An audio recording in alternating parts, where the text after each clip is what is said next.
As INFJs, when we're in our full power, we don't need any spotlight. And this in itself is very triggering to most people because people don't know that concept until they experience it.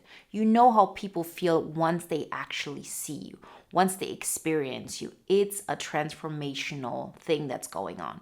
And it happens because once we're allowing ourselves to be in our power, it is so unbelievable to people that we don't need any spotlight for it. We just are. And we can be this in our own environment. We can be this even if nobody sees it because we have found that essence within us. And it's not only a matter of embodying that for us, but it's also important to understand that people will not understand it until they look at you and they recognize you, they recognize themselves in you, because this is a concept that is just foreign to people in general. Like if they haven't experienced it, they don't know that this exists. And so stop waiting for people to get it. They will get it eventually if they want to. And if you're saying, if you get it or not, like I'm all that is. Like, I don't care. Like, this is who I am. I am in my power. I am living my life. I enjoy the person that I'm becoming. And it's independent of the fact if you validate me, if you see me, if you recognize me. It is what it is. So today we're talking about 5 ways the INFJ holds power without needing spotlight. Before we get started, I want to remind you, if you haven't done this so far, to download the free poster on INFJ Mastery. And if you want to take it to the next level, check out all the courses I offer or work with me one-on-one. Everything you need to know, you can find through the links in the description. Number 1, you influence through presence, not performance. We as INFJs, we can perform really well. Like we've practiced this, we can play a role when we're certain people, we've learned this. This is something of a skill of ours. But we have to understand that it is a skill, it's not who we are. And when we're willing to let go of those skills, that's when we become really magnetic. That's when we become really powerful. And for somebody like me, who's really, really good at the skills part. I was really good at performing in any kind of situation. Really giving this up was a high price to pay because I really had a lot going for me in that regard. Like I had established so much of that performance gene just because it's part of my talent. Like I'm a really good chameleon. I can adapt to energy really well. Like I was just really, really good at it. But every single time you play in the performance field, you're playing in the second league. That's just what it is. The moment you start embodying it, you're giving that all up. That means you don't intrinsically want to post something, for example, just to get some kind of validation or feedback. You just know what is. And we have all experienced this with our closest relationships, for example. When we're really happy in love or when we're really happy with our friends, there is no need of, oh, I need to broadcast this. There is no need of, oh, I want others to see this. If we want others to see this, then it's because there's some message behind it. Like I, for example, when I took my grandma to Asia, when I took her to Dubai, although she was over 80 at that time, like this was something that I wanted to broadcast because I wanted to set an example of what it means to fulfill dreams like that. But that is a different thing. Like there's a reason why I wanted to share this. When I experience joy with my family, I don't have the urge to necessarily broadcast it. But if you have it as a point of reference, as in I'm sharing this for it to be an example for what is possible of how you could feel, it's a whole different story, right? So for me, for example, when Instagram really started like 10 years ago, I was really trying it out and I was seeing what works for me, and none of it gave me any kind of intrinsic feeling of, oh, this is fulfilling to me. And it wasn't fulfilling because there was no present. It's a completely different thing when I talk to you here through YouTube, because this is who I really am. There's a reason why I show up this way. And this might not be palatable. This might not be for the general public to consume. They might not understand it or care about it, but it doesn't change the fact that this is presence. And the people who do get it, they get inspired. The people who do get it, they feel that power. And that's when you start playing in the big league on your terms, your way. Number 2, you're the vision architect. You're not the actor. This is something like once you understand this, it's all good. Like once you really understand that I'm creating a vision for the future in a small or a big way, and I know that this is my place and this is where I belong and this is my mountain to climb and this is my path, like it's all good. We just have to understand what are we first and foremost. And before we are belonging, we are truth. If I have to give up something, it will be belonging. If I have to give up something, it will be extroverted feeling. Like that's just how we're set up. If you're an INFJ, your first function, your hero function, the thing that you really know at your core that you are is introverted intuition. And that's your connection to truth. That's your connection to your intuition. That's just your connection to the collective consciousness, right? That is what we are. And we are this first and foremost before we're something to other people. And once we learn this, everything else falls into place. Because this is really something that even if I didn't have anything, I always have that connection. And this is something nobody can take away from me. And it is not the same thing for other types, right? The connection to our intuition, to our subconscious, to the collective unconscious, all of that. Like really knowing this is who I am and this is my path and, I feel grounded in that.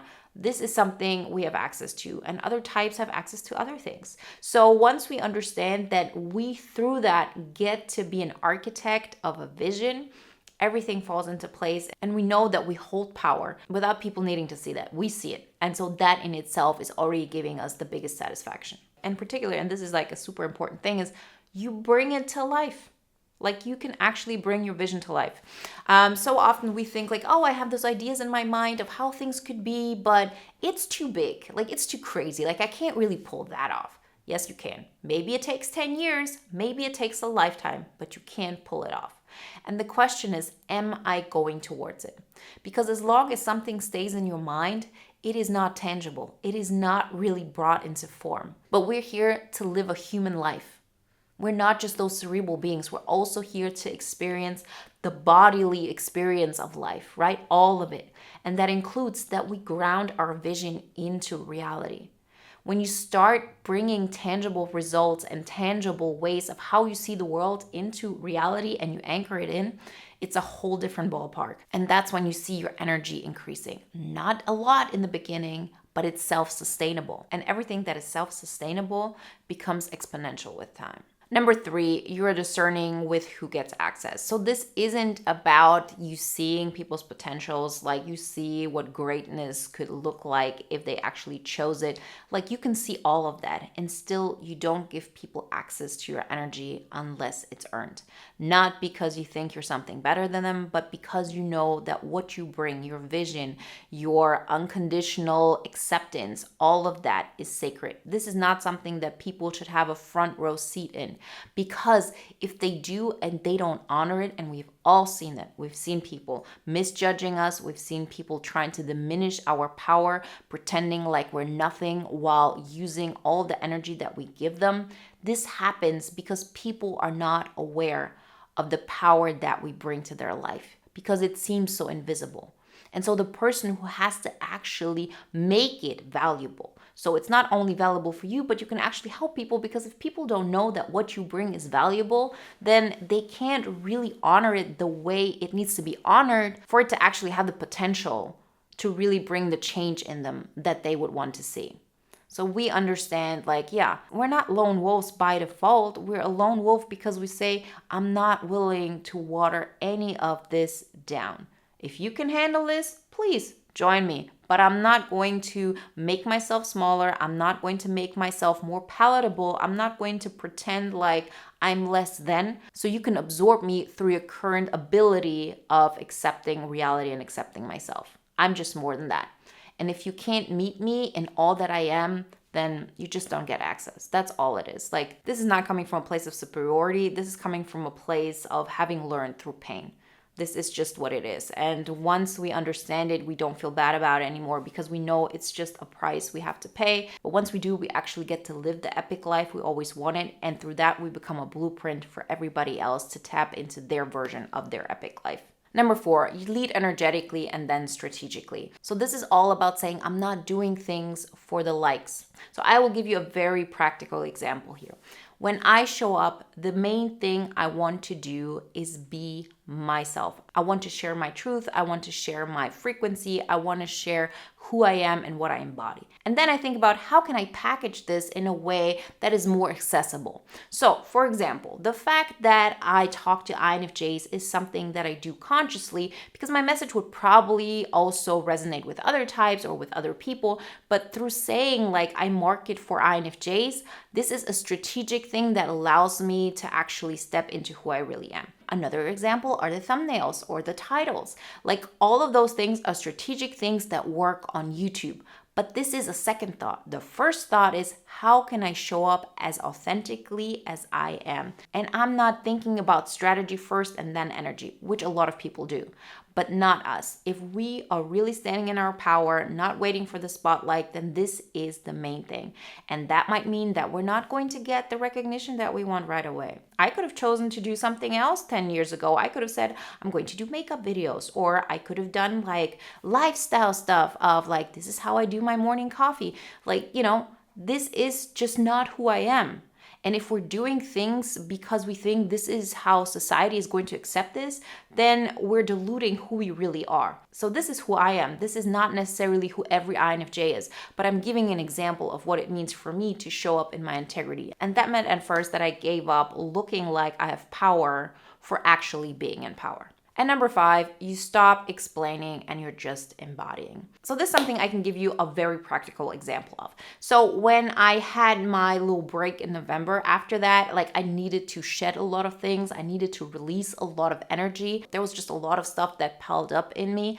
And the way I expressed myself was through music. There were songs I chose, like I've learned this a while ago, and I posted them on Facebook, like 3-4 a day, right? On my personal page. And my mom looked at this and she was like, what are you doing? Nobody cares about this. Also, what's with that picture? You look so vulnerable. Like, it's not for you. You don't need to understand what I'm doing here. I know what I'm doing. I know why I'm doing this. This is not about being understandable or palatable. People might think I'm crazy. People might think whatever they want. I know what I'm doing. I know why I'm doing this.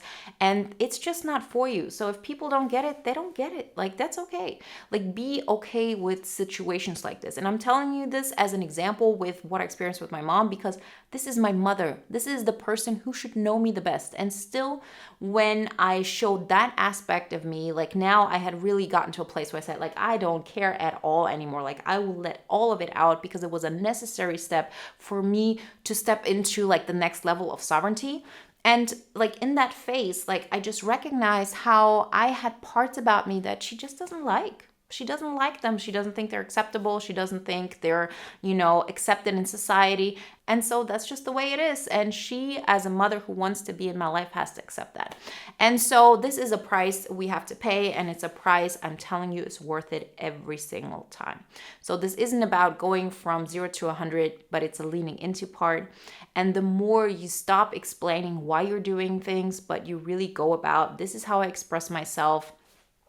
Whatever it is, like I know why I'm doing this. This is a necessary aspect of how I bring who I am to life. That's all that matters. And if people don't get it, then that's their right and it's okay. But that doesn't mean that we should change anything about it. Don't explain yourself, just embody it. Remember, if you want to take it to the next level, check out the free material, check out the courses. Like there's something for everybody there. I promise you, if you want to work with me one-on-one, you can also do that. We have had amazing results with the one-on-one coaching I've been doing, for the last 10 years. So this is something that I'm really, really proud of. And this is something that I hold in a very dear space. So if you feel like you're ready for this and you're up for it, then reach out. You can find all the information through the links in the description. And if you want to watch another video now that is in alignment with today's topic, then check out the video you see on the screen right now. I'll see you in the next one.